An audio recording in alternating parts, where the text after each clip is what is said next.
Muy buenos días, muy buenas tardes, muy buenas noches al Ecuador y al mundo entero. Un saludo a todos nuestros amigos cibernautas que se conectan con nosotros los días martes, jueves y viernes en el horario de las 11:30 de la mañana.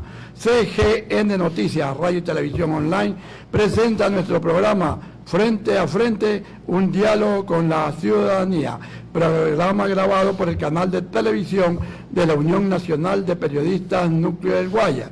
Desde la ciudad de Nueva York tenemos Coral TV y aquí en Guayaquil, Ecuador, Gloria Visión, Radio Guayacense, Postdata TV y una serie de canales de televisión y emisoras online que se conectan con nosotros para conocer los acontecimientos que se suscitan en el país y en el mundo entero. El día de hoy contamos con la presencia del máster Fernando Arizaga, periodista, educador y poeta, con quien vamos a analizar algunos temas, especialmente de la educación. No nos olvidemos que ya estamos a muy pocos días de iniciar las clases en el sector costa. ¿Cómo ve la situación de la educación, Fernando, en la sección costa? Ya que en otros años hemos visto que al iniciar clases no hay bancas, no hay asientos, no hay conserjes, no hay nada.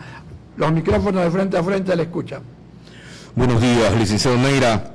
La verdad que la educación ecuatoriana está en crisis a nivel nacional y eso es algo que los medios de comunicación tradicionales no han publicado. Se habla de la crisis de la salud, que no hay medicinas, es verdad. Y la educación, al menos la ministra, yo no sé cuál sea el perfil de ella, no sé qué profesión tenga o si tiene maestría, solamente la veo en su Palacio de Marfil en Quito. ¿Cuántas veces ha venido a Guayaquil, ha ido al oriente, a la Joya de los Hachas, a Loreto, a Guarico, al Coca, a Zamora Chinchipe, a Macas, para ver qué necesitan las unidades educativas? Cerca de mi casa hay una unidad educativa básica. Todos los años, en teoría, se deben repintar las bancas, repintar la unidad educativa, ver qué hace falta, adecentar la unidad educativa. No se ha hecho eso. Mi pregunta es ¿por qué? En otros años se ha visto que sacan las bancas al patio, las repintan, las que están despintadas, se cambian las que están dañadas. Este año no se ha visto nada. Un mutis por el foro, parece unidad privada, porque no se ve nada. Otra pregunta que yo me hago: vi en Instagram, en un medio digital, que publicaban que una unidad educativa del Milenio se está descascarando, cayéndose a pedazos. Van a decir, la culpa es de Correa que las hizo mal. No, señores, las unidades educativas del Milenio estaban bien hechas, sino que usted sabe que todo edificio necesita mantenimiento. Como un vehículo, a los 5 años pide mantenimiento, y si lo usa para taxi, a los 2 años pide mantenimiento. Estas unidades educativas necesitan pintura, necesitan gasfitería, porque atienden a más de 300 estudiantes. Fueron pensadas para masificación de la educación. Una batería sanitaria que atiende a 300 estudiantes diarios, en 6 meses necesita atención, por la cantidad de personas que van. Y si no hay baño para los profesores usan esos mismos baños de los estudiantes. Si hay visitas, usan esos mismos baños. Entonces, ¿qué pasa con la acumulación de materia fecal, de orina, si no se le da mantenimiento adecuado a las baterías sanitarias? Se colapsan y después se la culpa es de gobiernos anteriores, en vez de asumir la propia responsabilidad del gobierno de turno y del Ministerio de Educación de turno. Mira, Fernando, mira que en días pasados estuvimos revisando, y por suerte estuve por el colegio Guayaquil, un colegio emblemático que queda en la calle de Gómez Rendón, el auditorio donde han estado grandes personalidades y presidentes de la República, se están cayendo en pedazos y el gobierno ni siquiera ha pasado por ahí para darle una mano, aunque sea de gato, al auditorio y arreglarlo. Y ya comienzan las clases. Me dicen que en las escuelas, colegios, los padres de familia están pidiéndoles plata para que ellos mismos arreglen las bancas donde sus hijos se van a sentar. Aparte de eso, ya el gobierno no le está dando útiles escolares, el municipio tampoco le está dando útiles escolares. Todo sale del bolsillo de los padres de familia. No hay conserje y a veces tiene que turnarse. Ahí los padres de familia, ¿quién va a hacer la limpieza? No es lógico. Yo me acuerdo cuando yo era estudiante de primaria, de secundaria, tranquilamente había un conserje, había quien limpiaba todo. Ni siquiera tiza ni borradores hay. Eso es un problema que viene no del gobierno de Correa, porque Correa hace años que ya no está en el poder, así que no le vamos a echar la culpa a él, discúlpeme que sea así frontal. Así es. La culpa viene de 2 gobiernos para acá, de 6, 7 años para acá, que es el tiempo que se puede manifestar o buscar responsables. Más de 7 años ya es absurdo buscar un responsable. Entonces hablamos del gobierno del señor Lasso, porque no tiene profesión, es señor nada más. Así es. Y del señor Noboa, que no sé cuál sea la profesión de él, creo que es economista. Son los responsables, ¿por qué? Porque plata hay. Bien dijo alguien, la plata alcanza cuando nadie roba. El problema es que se han olvidado del sector público de la educación. Recuerdo que una persona, no voy a decir quién, dijo que la educación debía ser privada para que cada cual escoja dónde estudiar. Y si no hay plata para la educación privada, yo me eduqué en escuela y colegio fiscal y estudié en la FACS, Universidad Pública, porque no tenía plata. Y yo a la FACS fui a sacar el título porque yo tenía experiencia trabajando en medios de comunicación. Había trabajado en Radio Tropicana, en Radio Z, donde fuimos compañeros, y en 1999, cuando llegué a hacer el pre de la FACSO, yo tenía 15 días trabajando en Radio Morena como investigador. Entonces yo fui a sacar el título, y discúlpeme, me daba pena ver que los profesores iban y algunos no enseñaban nada. Pocos, la mayoría me enseñaron, aprendí bastante, como el licenciado Fernando Prendón en producción de radio, excelente docente. El licenciado Germán Cobo, ya fallecido, excelente profesor en relaciones públicas. Sin embargo, había algunos que dejaban mucho que desear por parte de su misma mística de enseñanza. Ahora, volvamos a la educación fiscal, a los colegios. Se está descargando el colegio Guayaquil, usted lo dice. ¿Y dónde está la plata del petróleo? ¿Dónde está la plata del camarón, la plata del cacao que importamos, la plata de las flores que mandamos al exterior? Yo le doy la respuesta. Esa plata va al Fondo Monetario Internacional, que es el que le obliga a que el presidente de la República pague al Fondo Monetario Internacional. Él le ha obligado que la salud esté en crisis, que la educación esté en crisis, que no haya seguridad en el país. Quieren privatizar todo, hasta el Seguro Social lo quieren privatizar. Así es. Entonces es entendible porque hemos firmado la carta de intención, creo que ya 5 cartas hemos firmado, y se sigue pagando los intereses de la deuda, porque el capital no se puede pagar. Así. Y mi pregunta es, ¿por qué en el gobierno anterior se pagó toda la deuda del Fondo Monetario? Y no me digan que no, porque yo lo viví, y yo me enteré y vi que habían pagado la deuda, y quedamos saneados, y empezamos a hacer un negocio con China. No le digamos nada del Fondo Monetario, cuya sede está en Nueva York, si no me equivoco, o en Washington, está en Estados Unidos. Nos volvieron a engañar. Entucar de nuevo. Y de nuevo nos colocaron ahí. Y mire, yo me admiro de Colombia. Colombia, Petro, le pagó la deuda del anterior presidente y no le debe ni 2 reales al Fondo Monetario. Y en la crisis que está Colombia y pagaron la deuda. Imagínense. Entonces, ¿por qué no podemos hacer lo mismo? ¿Por qué nos seguimos endeudando cada día más a intereses usureros? Porque el Fondo Monetario es un usurero, un chulquero de alto vuelo.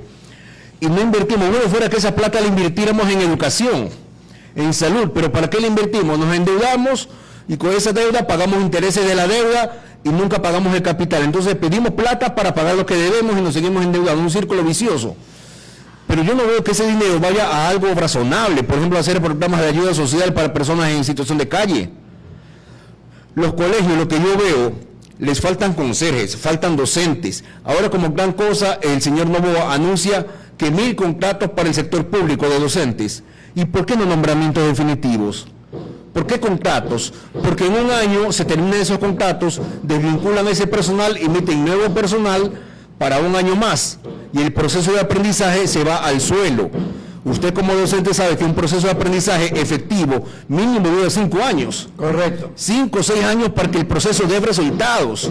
6 años que son lo que un estudiante de octavo de básica hasta tercero de bachillerato hace su proceso de estudio. Entonces se necesitan profesores que estén permanentes para que el proceso siga.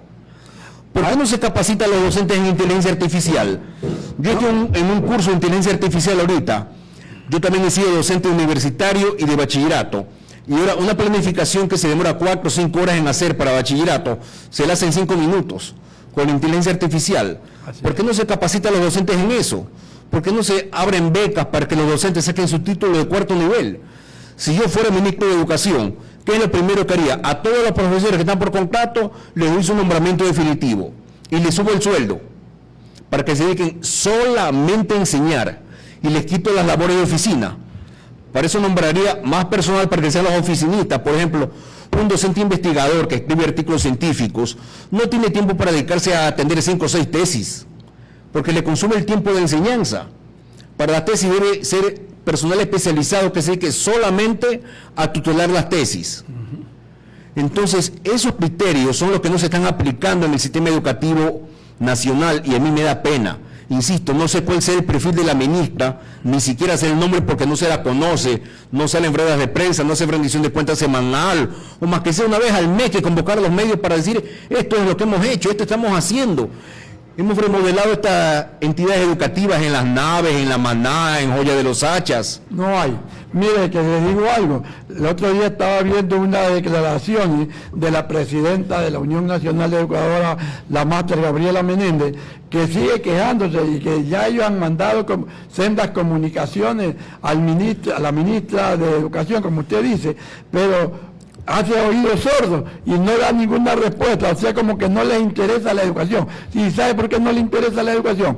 Porque a un pueblo ignorante les conviene tenerlo así para que no tenga respuesta. Lamentablemente es así, la ignorancia es la mejor moneda de cambio para la oligarquía. Y eso es lo que estamos viviendo ahorita, una dictadura de la oligarquía, de un bananero que cree que Ecuador es su hacienda feudal propia. Y así nos están tratando a la patada, como que los docentes y los médicos son los siervos de la gleba de esa hacienda bananera y los pueden tratar como quieran. Entonces mi pregunta es, ¿qué queremos nosotros para el futuro de los jóvenes en el país? Vi en Instagram, que es por donde yo me informo porque los medios tradicionales dan pena sinceramente, no publican la realidad de las cosas, que una jovencita de 17 años ha ganado un campeonato mundial de ciencias. Es una ecuatoriana, pero es de colegio privado. ¿Por qué? Porque los colegios privados, como cobran más de $200 la pensión, tienen cómo invertir pues en programas de ciencia, de deporte, en laboratorios de cómputo. Yo fui inspector en un colegio privado y tenían 2 laboratorios de cómputo con 30 computadoras cada laboratorio, 60 computadoras para los estudiantes. Tenían un programa de básquet y a los mejores estudiantes que se dedicaban al deporte los becaban. Así es. Mi pregunta es, ¿por qué la educación pública no puede hacer lo mismo? Y algo que a mí me llena de coraje es que profesores de colegio público mandan a comprar libros afuera. Yo entiendo, los libros del ministerio están mal hechos, partamos de eso. El problema es que la solución no es mandarlos a comprar libros afuera. La solución sería que el mismo profesor arme su material docente, si es que sabe la materia, claro. Esa es otra cosa, que hay mucha gente que le da un nombramiento y no sabe dónde están parados. Ahora, usted sabe que el Fondo Monetario Internacional ha obligado al presidente que despida en forma masiva a los médicos, a las enfermeras de la salud, y el mismo camino a los trabajadores de la clase obrera y campesina, y también, ¿por qué no decirlo?, a docentes, porque ahorita están saliendo, como usted decía, contratos, pero contratos por un año. En un año no se puede capacitar pues maestro, por lo menos 5 años ya está formado y la gente se va preparando, pero en un año ya viene el otro año y pongo a otro maestro, y así sucesivamente, el cuento del gallo pelón. Entonces no hay continuidad en el proceso de aprendizaje. Por ejemplo, si un profesor va a octavo de básica y empieza a hablar de las culturas precolombinas, que es el pensum de octavo de básica, hablar sobre la comunidad primitiva, los nómadas, los primeros clanes y tribus, hasta llegar a las culturas precolombinas, son los 3 temas básicos que abarca todo octavo de básica. No puede avanzar más. Discúlpenme que le diga, yo me conozco los programas porque yo di estudios sociales e historia. Al año siguiente llega un docente nuevo, los coge en noveno y les cambia totalmente el programa. Así es. Donde después de las culturas precolombinas debemos empezar a hablar de la invasión española, la invasión al resto de países de América, la invasión a lo que ahora es Estados Unidos por parte de Inglaterra, y hablar todo el año sobre ese proceso de coloniaje que se dio. Y en décimo toca hablar ya sobre la sociedad industrial, el cambio del capitalismo, el fin del feudalismo y cómo se dieron las diversas revoluciones a nivel mundial. En estudios sociales y en historia tocamos otros temas, ya hablamos de historia política, económica y geopolítica. Pero cambiamos de docente al año y el nuevo docente no llega con maestría, pues llega solo con la licenciatura. Nada más. Lamentablemente. Y ahora, discúlpeme, para dar clases usted necesita mínimo el título de máster. ¿Por qué? Porque la maestría le da otra perspectiva a los investigadores a usted, y usted busca más información del tema. Busca en Google, busca en ChatGPT, en ChatOn, en Gemini, en Perplexity, en Google Académico y en las diferentes plataformas que existen, y usted arma su material académico y puede llegar con debates, con foros, con trabajos en clase, con roletas de preguntas, con preguntas sueltas, con lecciones escritas, con simulaciones. Tiene un montón de recursos para utilizar en clase que el licenciado no los tiene. El licenciado va, llega, coge el libro, dicta del libro, pasan del borrador al cuaderno de limpio, les firmo el cuaderno y eso es todo. Por Dios, ¿cuántos rectores de colegios privados y públicos tienen masterado? Yo creo que no son la mayoría, llegaron tal vez un 40%, estoy especulando. ¿Qué puede esa gente saber de administración educativa si no tienen un título de máster en administración educativa o en educación de bachillerato? Entonces, ¿por qué no capacitamos a nuestra gente? Caramba, por Dios, da pena. Plata hay, este país tiene plata, el problema es que malgastamos la plata en tonterías y no invertimos en los jóvenes. A mí me da coraje ver eso. Yo postulé para quiero ser maestro. Con mis 2 maestrías y mi licenciatura, a mí me dijeron que no soy elegible. ¿Y por qué? No sé, será por feo o por la discapacidad que tengo, discapacidad física. Pero se están perdiendo de un profesional comprometido. Ahora le digo algo, la presidenta de la Unión Nacional de Educadores dice que han votado gran cantidad de maestros que no les interesaba y los votaban. Y ahora el profesor de música está dando historia. Dios mío. El profesor de educación física está dando otra materia, ciencias naturales. Entonces, ¿cómo podemos?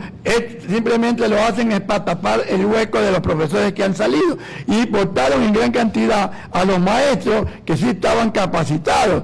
Entonces, ¿de quién es la culpa? No es de los maestros, sino del gobierno y del Ministerio de Educación, que no le interesa capacitar a los maestros y que estén bien preparados. No le interesa, vuelvo y repito, un pueblo ignorante es lo que más le interesa tener al gobierno para no tener ningún inconveniente. Fíjense que me entero que una conocida mía, que es profesora de lenguaje en una unidad educativa pública, este año le van a asignar, aparte de lenguaje, estudios sociales. Ya. No sé por qué. Y el problema es que ella no es especialista en estudios sociales, ella sabe lenguaje y literatura. Eso es otra cosa. Y ella es profesora de educación básica, no de bachillerato. Ahí está. ¿Cómo va a dar estudios sociales? Yo le ofrecí mi ayuda, le dije, licenciada, si necesita ayuda me avisa. Mi fuerte es la historia. Claro. Yo me he especializado en historia, manejo bastante bien la historia política mundial. Y es un tema que me apasiona y puedo ayudar a cualquier persona. Y también manejo literatura. También fui profesor de literatura. Y valga decirlo, yo obligaba a los alumnos a que lean. Que ahora ya no leen. Disculpe que se los diga. Con el internet es copia y pega. Ya no hay de investigación cuando uno era estudiante de colegio. ¿Qué pasaba cuando uno era estudiante de colegio? Nos mandaban a leer, me acuerdo, los hermanos Karamazov, nos mandaban a leer los Tres Mosqueteros, algunas obras literarias. Ben-Hur, me acuerdo que me mandaron a leer, también el Cid Campeador, pero usted lo leía de principio a fin y después tenía que dar un resumen al profesor. Como debe ser. Pero ahora ven internet, copian y pegan y ya está el deber hecho. ¿Qué era lo que yo hacía cuando fui profesor de literatura? A los de bachillerato los mandé a leer un libro al año. Al año. Y así me criticaron, me dieron por el licenciado, ¿por qué los mandé a leer un libro de 1000 páginas? Yo dije que, o sea, que un estudiante de bachillerato de este colegio, no voy a decir el nombre, no está en la capacidad de leer 1000 páginas en un año. Tranquilamente a 20 páginas diarias, en vez de estar jugando en el celular Candy Crush, o en vez de salir a jugar pelota que no sirve para nada. Pueden leer, los fines de semana, en vez de salir a bailar, pueden leer. Yo en el colegio leía más que mis profesores. Así es. Y yo les daba palo a mis profesores, valga decirlo. Me tenían odio por eso, porque yo sabía más libros que los profesores. Me tocó ver en una ocasión, cuando yo hice sociales, a una profesora de educación básica que la cogieron para que dé lenguaje y literatura. Yo le pregunté, ¿y cuántos libros le manda a leer? Dice, yo no los mando a leer, solo con la caligrafía basta. Es decir, que por tener una bonita letra, bastaba y eso compensaba el que no lean. Discúlpeme, para bonita letra está la computadora, yo en la computadora tengo 1000 estilos de fuentes. Así es. Y no necesito el ejercicio caligráfico, que es bueno. El problema es que hay que adaptarse a la tecnología. No podemos seguir pensando todavía en el lápiz y el papel, el manuscrito, cuando tenemos una laptop a disposición donde en 5 minutos hacemos lo que nos tomaríamos 1 hora en escribir. Y ahorita que usted habla de computadora, hay colegios nacionales que han tenido su salón de cómputo, pero como el gobierno no se ha preocupado de revisar cada año cómo andan esas computadoras, X gobierno lo donó, la pusieron el departamento de cómputo, ahí están para que hagan práctica, pero tiene que hacer mantenimiento, pues, obviamente mantenimiento después de 2 o 3 años, y estas computadoras ya no sirven, pues. Está llena de virus. Mi pregunta es, ¿quién está a cargo del departamento de cómputo? ¿Ingenieros en sistemas o licenciados en educación? Esa es otra, también, están a veces licenciados en educación y no en sistemas. El problema, y es algo que yo lo vengo viendo desde hace 2 años, es que todas las unidades educativas fiscales necesitan estos profesionales. Un médico, que no lo hay. Un psicólogo, que no lo hay tampoco. Un odontólogo, que tampoco lo hay. Un periodista para que haga las relaciones públicas y vinculación con la comunidad del colegio, que tampoco lo hay. Y un abogado para que haga la parte jurídica del colegio, que no lo hay. Porque el rector tiene que ir al distrito para enfrentar los problemas, cuando eso debe ser un abogado. Así es. ¿Por qué no abrimos esos puestos profesionales y en todo colegio público? O por lo menos en los más emblemáticos, Dios mío, aquí en Guayaquil, el Vicente, el Aguirre, el Simón Bolívar, el 28 de mayo y el Borja Lavallen. Nada más. 6 colegios emblemáticos. ¿Por qué no le damos esos 5 profesionales para que la educación mejore? Al periodista le podemos añadir literatura y que haga las relaciones públicas. Al abogado que maneje la parte jurídica y de sociología. Al médico que dé biología y anatomía a BGU y atienda a los estudiantes. El psicólogo que dé psicología social y atiende a los estudiantes y a los profesores, porque usted sale estresado todos los días de dar clase. Así es. ¿Y de quién es la culpa de eso? De los papás. Porque si no, mi hijo es el centro del mundo en la casa, tiene que ser el centro del mundo en el colegio. Por Dios, ¿dónde estamos? Yo me acuerdo en mi época, nos formaban en grupos y si te caía mal, te caía mal. Tú tenías que trabajar con ese compañero. Aunque no quisieras. Aunque no quisieras. Y tocaba sacar adelante el trabajo. A veces yo me tiraba el trabajo encima y les daba a mis compañeros, toma, tú dices esto, tú dices esto, tú dices esto, para que salgan bien las cosas.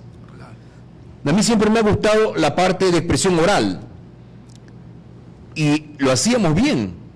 Yo me acuerdo que en algún momento me mandaron a mí a competir en concursos de oratoria y ganaba, sin ayuda del colegio.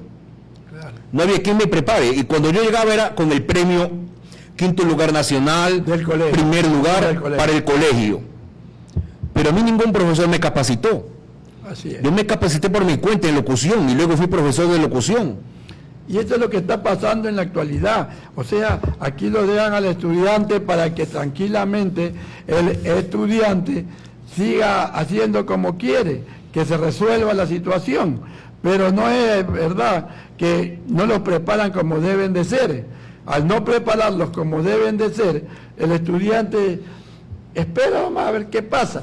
Igual, dentro de los planteles, me decía la presidenta de UNE, hay gente que utiliza a los niños de primeros cursos para que trafiquen droga o estupefacientes para sus compañeros y les dan cierta cantidad de dinero para que se sientan felices. Si eso está pasando, se necesita una intervención urgente por parte del Ministerio de Educación y del Ministerio del Interior. Pero no lo hay. Lamentable. Y mi pregunta es, la UNE, en todo el poder que tienen, ¿por qué no pelean porque se den nombramientos y se quedan tranquilos y hacen mutis por el foro cuando solo dan contratos? Eso les está faltando, exigir que se den nombramientos.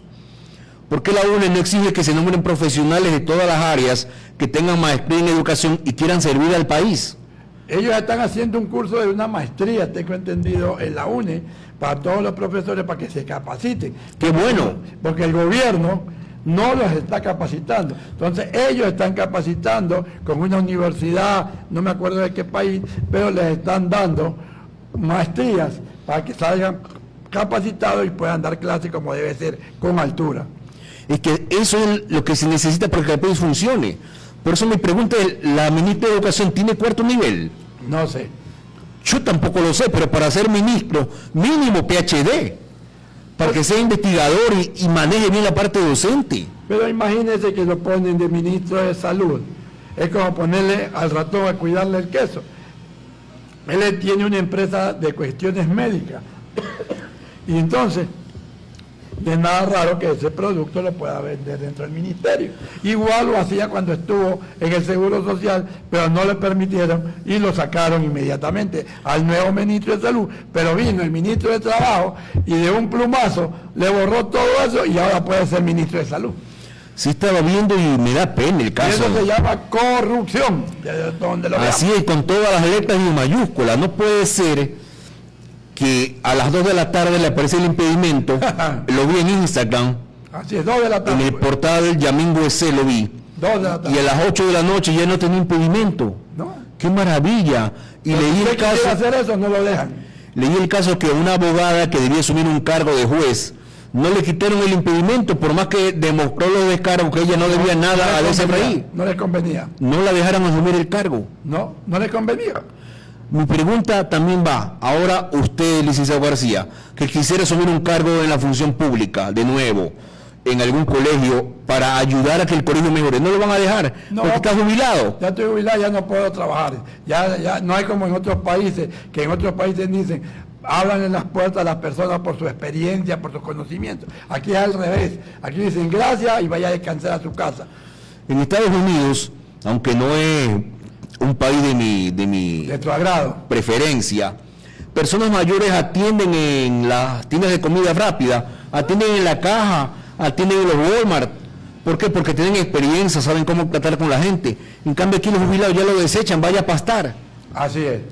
Discúlpeme, la educación fiscal está obsoleta, está en crisis, y nos damos el lujo de profesionales capacitados que quieren trabajar, que no son maestros por formación, son maestros por vocación y por pasión. Tienen maestría en educación, son médicos, ingenieros, abogados y quieren les dan servir. chance. No les damos chance, ¿por qué? Porque no tienen el título de licenciado en ciencias de la educación. Así. Pero vamos a un ring y vamos a ver quién le da palo a quién. En informática, ¿quién sabe más de informática? ¿Un licenciado en educación o un ingeniero en sistemas? El sistema, lógicamente. Entonces pongamos ingenieros en sistemas al frente de los departamentos de cómputo de los colegios, porque ellos no solamente van a enseñar Word, Excel y PowerPoint, sino también inteligencia artificial, manejo de redes neuronales, van a enseñarles más a los estudiantes. Y les digo algo, aquí en la Unión Nacional de Educadores, a partir de mayo, se va a abrir el segundo curso de inteligencia artificial en la Universidad Salesiana, que va a ser de 3 de la tarde a 5 de la tarde por 3 semanas. Y para que se preparen los compañeros que quieren saber de inteligencia artificial, tendrán que inscribirse aquí en la Secretaría, tengo entendido, con la secretaria, con la señorita Kelly Alviar, para que se puedan inscribir y hacer inteligencia artificial, porque mucha gente no sabe de la inteligencia artificial. Y entonces están dando la oportunidad y están dándolo completamente gratis, sin ningún costo. Interesante. Hay muchos colegas periodistas que si se capacitan pudieran asumir un cargo en la función pública como profesores de literatura, de lenguaje, como relacionistas públicos, en historia mismo. Yo soy periodista y manejo bien la historia, porque desde muchacho me gustó la historia y aprendí por mi cuenta, no porque en la universidad o en el colegio me enseñaron. Usted les pregunta a un profesor de historia, y me tocó en algún momento hablar con una profesora de historia que estaba haciendo una cartelera sobre la revolución liberal, y el aspecto que Luis Alfaro fue maestro masón, Fue masón. y del más alto grado, por cierto, y que todos los revolucionarios hispanoamericanos y de Estados Unidos, todos fueron masones, y le pregunté sobre eso y no sabía, y era profesora de historia. ¿Y cuál era la bendita cartelera que estaba haciendo? De la lámina que venden en el bazar, les había hecho a los alumnos que copien a mano en una cartulina, y eso estaba pegando en la cartelera. Y todos los alumnos habían copiado lo mismo. Entonces usted veía 5 cartulinas con el mismo texto copiado a mano, y eso era la valiente cartelera. Yo hice la mía aparte sobre historia, sobre la revolución liberal, con algunas chicas y pusimos pues símbolos masónicos, la biografía de Alfaro, la biografía de Bolívar también, y la significancia de los principios de libertad, igualdad y fraternidad de la Revolución Francesa, aplicados a la historia política latinoamericana. Y mi cartelera fue la mejor, y yo no soy profesor de historia, soy licenciado en comunicación, caramba. ¿Por qué los profesores, los maestros graduados en la Facultad de Filosofía, Letras y Ciencias de la Educación tienen una educación y formación tan mediocre? Dios mío, no es por atacarlos, pero dan pena. Falta capacitación, Dios mío. Si el gobierno no les da, la UNE les puede dar, y si la UNE no les da, busquen por su cuenta capacitarse, Dios mío. Por eso es que el sistema educativo, más allá de lo malo que está haciendo el gobierno, da pena. Llegan con nombramiento o con contrato y se sientan en una silla de oro y da pena el servicio que dan. No mandan a leer a los estudiantes, no mandan trabajos, no mandan investigaciones, no hacen foros, no hacen debates, no les toman exposiciones orales. Y entonces el alumno sale solamente memorizando fechas y cuando llega a la universidad se topa que es otro mundo. Así es. Porque en la universidad, si no hablas en público, si no sales a exponer, te quedas de año. Así es.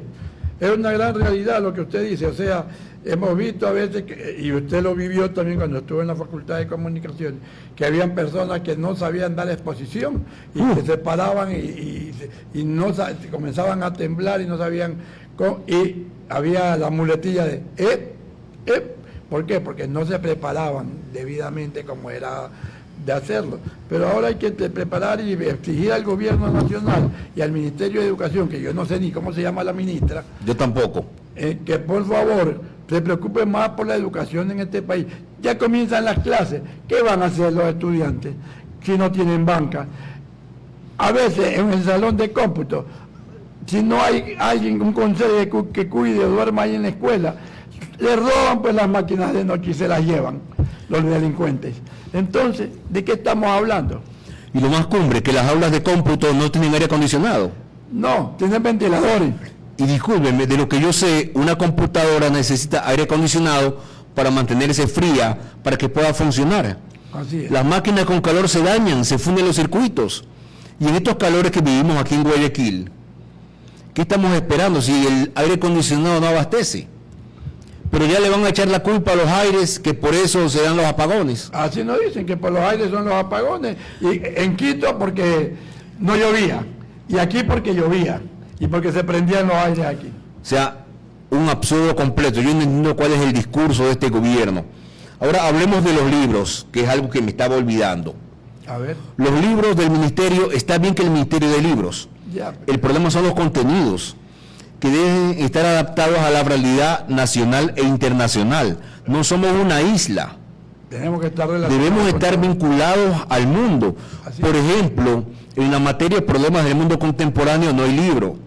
Y uno de los problemas del mundo contemporáneo actualmente es la guerra de Irán con Estados Unidos. Y no hay libros sobre eso. No hay libro de eso. Los profesores no hablan de esos temas. Y esa materia ni conocen. Esa materia está en evolución porque todos los años hay conflicto. Y todos los años hay que adaptar los contenidos para darles a los estudiantes de tercero de bachillerato y enseñarles cuáles son los problemas que estamos viviendo y cómo nos afectan a nosotros, el efecto carambola que se llama, cómo nos afecta a nosotros aquí en el Ecuador la economía ecuatoriana. Pregunto, ¿los profesores de sociales están capacitados para eso? Yo creo que no. Por eso algunos colegios fiscales, que está mal que lo hagan, mandan a comprar libros afuera, libros que tienen costos prohibitivos, porque si ya gastan en útiles escolares, en mochila, en uniforme, con un sueldo básico que no estaba contemplado gastar en libros, la economía se descalabra. Igual que hasta el IVA le han subido a los libros. Por Dios santo, el IVA en una economía dolarizada debe ser máximo del 8%, no puede estar al 15%, es demasiado, es inconcebible, es imposible de sostener. Y no me vengan a decir que no, porque yo estudié economía también conozco algo de economía, y el IVA debe ser menor al 10%, más si no tenemos moneda nacional para hacer el desgaste de la moneda, para equipararla con el dólar, y devaluando la moneda podemos solventar las deudas que tenemos. Así es. Entonces, esos libros que debe dar el ministerio, convoquen a profesionales, a ingenieros matemáticos, ingenieros en sistemas, a licenciados en comunicación, profesores de historia que tengan maestría, por Dios, para que armen los libros. En un año se pueden armar los libros de texto para todas las especializaciones, para turismo, BGU, informática, contabilidad, los libros de historia, de lenguaje, de ciencias naturales, de matemáticas, en un año se los arma. Pero no le conviene al gobierno, pues esa es la realidad. Pues. Ellas prefieren enseñar la historia antigua, la que usted aprendió, yo aprendí, y ahorita es la guerra de Irak, y eso no lo están poniendo. Además que el presidente está apoyando a Israel, entonces mejor no tocar ese tema, dice, mejor no toquemos ese tema en los colegios. Pero es que hay que tocarlo, licenciado. Exacto, para que conozcan la realidad de lo que está pasando en el mundo. Hay que ver las dos caras. Por ejemplo, hablemos del Islam, que se lo puede hablar en filosofía. El Islam tiene dos caras. Una es la cara de Irán, donde muchas mujeres son médicos, muchas mujeres trabajan y tienen educación. Esa es una cara. La otra cara es la cara de Arabia Saudita, de Qatar, de Irak, donde las mujeres no, de Afganistán, donde las mujeres no tienen derechos y tienen que andar todas cubiertas hasta su rostro, con el hijab, una túnica hasta los tobillos, guantes, y donde son obligadas a tener sexo con el esposo, quieran o no quieran, donde a los 15 años ya las casan, así es, donde no estudian. Entonces la cara del Islam de Irán es diferente, y esa cara del Islam de Irán no le conviene a Estados Unidos, porque son mujeres capacitadas, mujeres que han cogido las armas y están dispuestas a vender su vida por defender a su país, su territorio. Recordemos que Estados Unidos invadió Afganistán y fomentó a los talibanes, les dio dinero a los talibanes, y cuando los talibanes tuvieron ya recursos, capacitación por parte de los rusos y por parte de Estados Unidos, ahora se levantaron en armas contra el invasor yanqui, tomaron el gobierno, ganaron el gobierno, y ahora es un régimen absolutista. Y lo sacaron en quema pues a los gringos. Así es. Y eso no dicen, eso no está en los libros de historia, eso es historia contemporánea. Eso pasó hace menos de 30 años, por Dios. ¿Por qué no enseñamos eso? Y actualmente todos sabemos que Estados Unidos está perdiendo la guerra. Hace rato. Lo mismo que pasó con Vietnam, que Vietnam ganó, pero no se lo decía, y nos trataban de meter películas norteamericanas para que nosotros veamos que los Estados Unidos siempre son los héroes.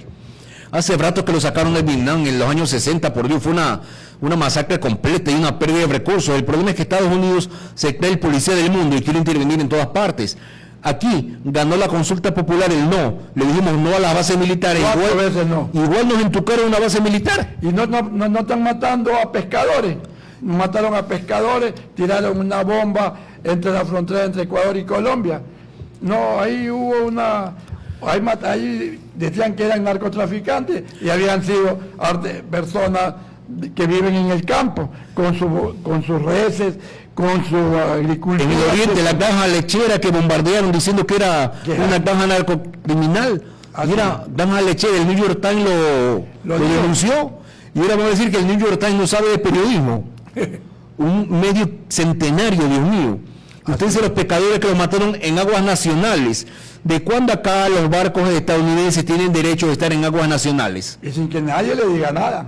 Se quejan porque los chinos vienen a pescar acá, pero no se quejan porque los yanquis están matando a nuestros pescadores. Así es. Entonces, no dice nada. Y la asamblea, pusieron ese tema en la asamblea. No, más importante es el tema que mandó el presidente de la República. Por Dios, la asamblea tiene dos funciones: legislar y fiscalizar. Legislar, poco o nada han hecho. Fiscalizar, no veo que lo hagan.